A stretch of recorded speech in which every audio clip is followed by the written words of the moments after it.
السلام علیکم ورحمۃ اللہ۔ شہر کے بازار میں رفیق کی کپڑوں کی دکان تھی۔ رفیق ایک نیک اور ایماندار تاجر تھا۔ وہ صبح فجر کی نماز پڑھ کر ذکر وغیرہ سے فارغ ہو کر دکان کھولتا اور جیسے ہی ظہر کی اذان ہوتی وہ دکان بند کر کے مسجد چلا جاتا۔ اللہ رب العزت نے بھی اس کے کاروبار میں برکت دی تھی۔ رفیق کا شمار مالدار لوگوں میں ہوتا تھا۔ رفیق کے پاس ایک تھیلی تھی جس میں رفیق نے 1000 دینار رکھے ہوئے تھے۔ ایک مرتبہ رفیق کو کاروبار کے سلسلے میں دوسرے ملک جانا پڑا۔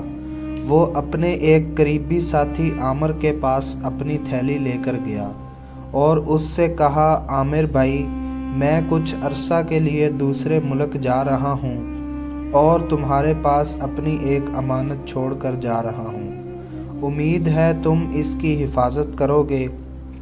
میں واپس آ کر تم سے یہ امانت لے لوں گا۔ اور یہ کہہ کر رفیق نے 1000 دینار سے بھری تھیلی عامر کے حوالے کر دی۔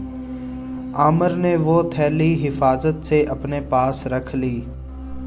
رفیق اپنے سفر پر روانہ ہو گیا۔ دن گزرتے گئے، رفیق کو گئے ہوئے کئی سال ہو گئے۔ اب عامر کے دل میں شیطان نے وسوسہ ڈالا۔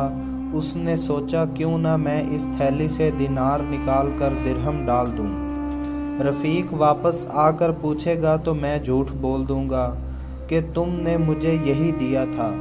میں نے اس تھیلی کو کھول کر بھی نہیں دیکھا۔ اور عامر نے اسی طرح کیا۔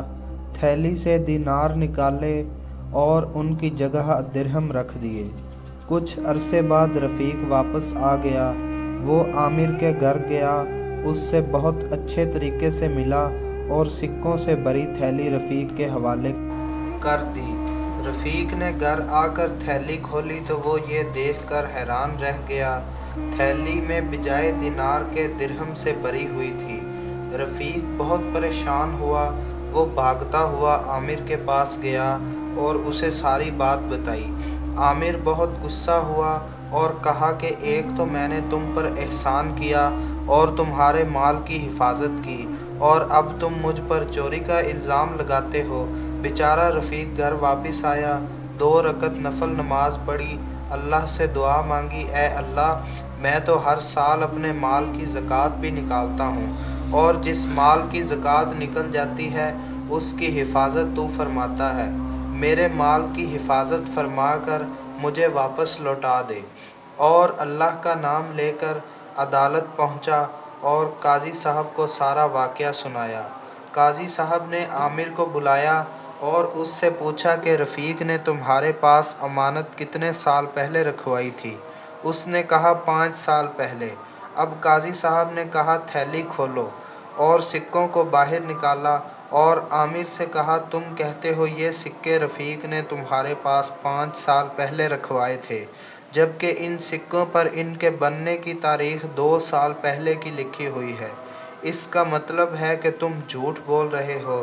اب جلدی سے رفیق کا مال اس کے حوالے کر دو اور سزا کے لیے تیار ہو جاؤ۔ عامر نے شرمندگی سے اپنا سر جھکا لیا اور اپنے جرم کا اقرار کرتے ہوئے رفیق کا مال اس کے حوالے کر دیا۔